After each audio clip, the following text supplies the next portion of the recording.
Okay, so today we're going to be talking a little bit about atheism versus theism, and also a little bit about evolution and morality. Um, First of all, with the atheistic worldview, if that's what we're talking about, if there is no God, if the universe just got here by accident, by chance, if that actually is true, then why does anything really matter? What is the purpose of life? I guess the answer to that question is if that is true, if that really is the case, then there is no purpose to life. Nothing really matters. We're just here, and then we're not here.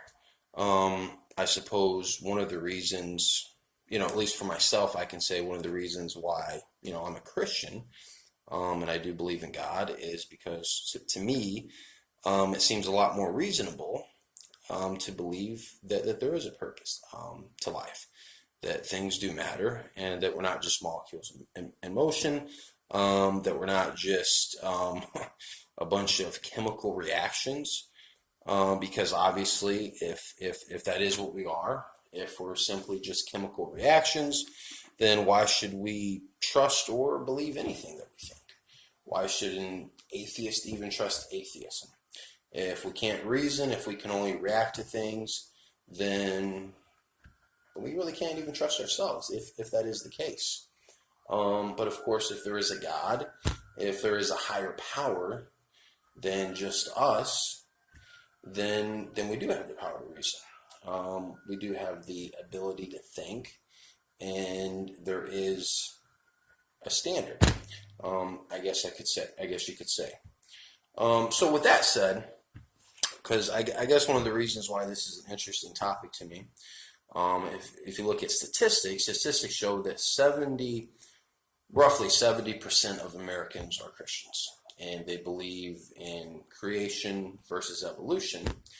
However, evolution is what they teach in school.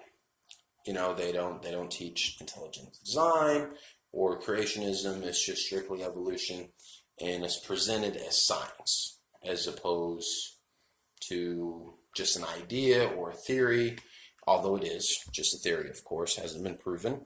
And of course now they say it's a scientific theory, which somehow is supposed to, I guess, add more credit to it, more credibility, that is. But the truth of the matter is is that evolution is a religion just like anything else, because you have to believe it. All right. Now, I, as a Christian, believe in creation. I very much admit that it is a faith. I can't prove it. I believe there's a lot of evidence that supports intelligent design, that supports creation versus evolution. But at the end of the day, it is a belief, but so is evolution. There's absolutely no examples so far. I'll be fair. I'll say there's no examples so far because I'm an open-minded individual, and I suppose if somebody actually could present real proof of evolution, I might look at it objectively. But so far, there's absolutely no examples of life coming from non-life. There's no examples, for instance, for animals like a dog producing something else other than a dog. So far, DNA, stays within its own DNA. That's been proven. But in all honesty, if you look at the complexity of the universe, if you look at how finely tuned everything is, if we were a little bit closer to the sun, life couldn't exist. If we were a little bit further away from the sun, life couldn't exist. Same thing with gravity. If the gravitational pull was off by just a little bit, and if this is, obviously this is research that scientists have done. It's called the fine-tuning theory. Some of you who watch this might be familiar with it. But if you look at that and just consider how everything is well organized, everything has an order. We have night, we have day, we have male, we have female. Everything is put together in an orderly fashion.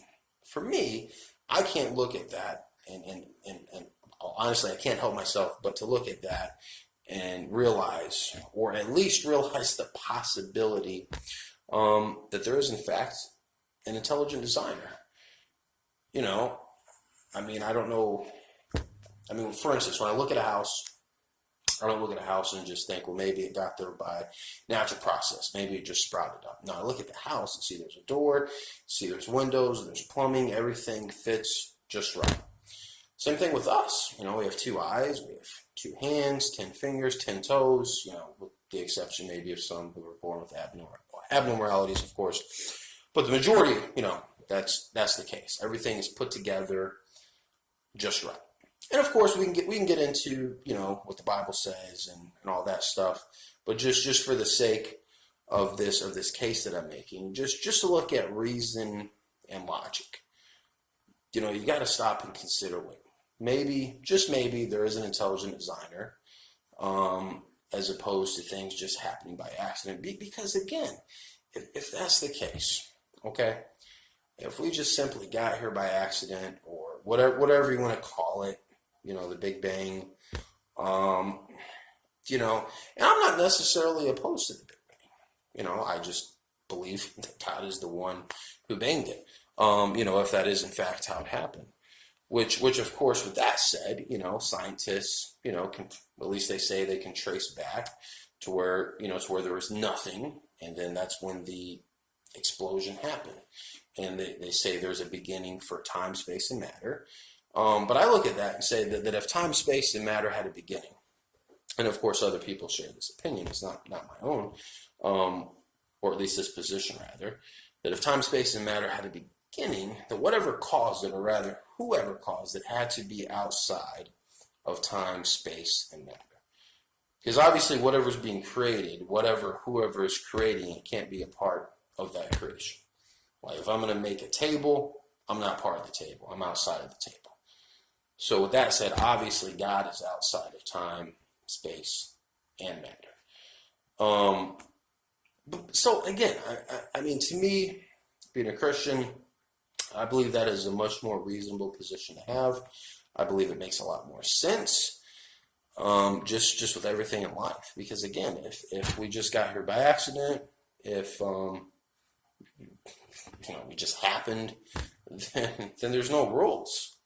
There's, you know, nothing really matters. At the end of the day, you know, if that's the case, nobody above us is in charge, and everything is just subjective to opinion, and there's really also no real morality, if that's the case. Now, obviously, I do believe in objective morality. I believe there's such thing as a right and such thing as a wrong, and of course, some atheists also try to say, you know, they believe in morality. Some of them say it's opinion. Some of them say, well, you know, from evolution, we've evolved, and that's how we have morality. But again, if that's the case, why should we even trust that? If it's just chemical reactions in our mind telling us what's right and wrong, how could we actually trust that if that's the case? If we're not reasoning, we're just simply reacting. But at the end of the day, again, I think it makes a lot more sense for these reasons that I presented to believe in a God, as opposed to believe that we simply just got here by accident. But again, if that really is the case, then there's no purpose to life. There's no real right or wrong. We're all just here until we die. And I just, looking at the evidence, again, of creation, the fact that we can think, the fact that we can reason, the fact that we have consciousness, and we know we have consciousness, even though nobody really necessarily understands what that means, we know it's there. I think that makes a pretty big case for there being an intelligent design.